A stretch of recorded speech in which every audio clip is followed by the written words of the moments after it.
operation can be performed, usually through a single small incision in the chest wall.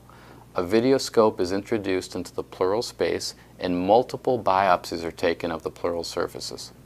This is often a diagnostic intervention that results in a definitive diagnosis of malignant pleural mesothelioma. At this point, the patient typically is referred to a thoracic surgeon with experience in treating patients with mesothelioma. As is true with any cancer we treat, we stage every patient with mesothelioma. In other words, we determine how advanced we believe the cancer to be when we attempt to determine the best treatment option possible.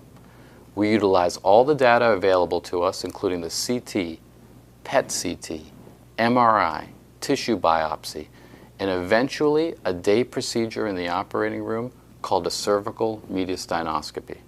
This is a procedure where a small incision is made at the base of the neck and mediastinal lymph nodes are biopsied.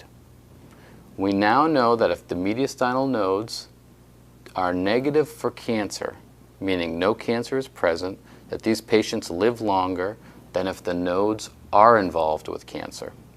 If we suspect the possibility of mesothelioma existing in the abdomen, we may perform a laparoscopy to assess. This involves going to the operating room where a small incision and cameras are used to obtain tissue to prove the presence or not of mesothelioma in the abdomen.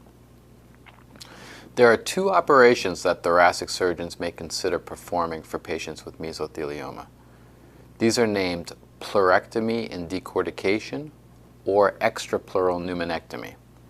Pleurectomy and decortication is a surgical procedure that involves removing both the visceral and parietal pleura. This leaves the lung in place.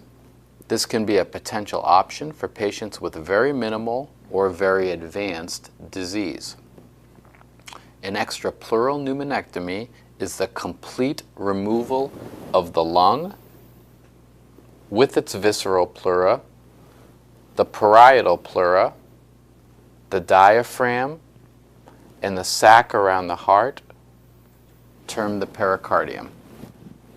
We then reconstruct both the pericardium as well as the diaphragm using prosthetic material. We believe extrapleural pneumonectomy to be the better choice for people who are strong, are younger, or who have more bulky disease. There is no gold standard therapy for mesothelioma. Your treatment plan depends on the anatomy of your tumor and your overall status. Sometimes chemotherapy is done before surgery.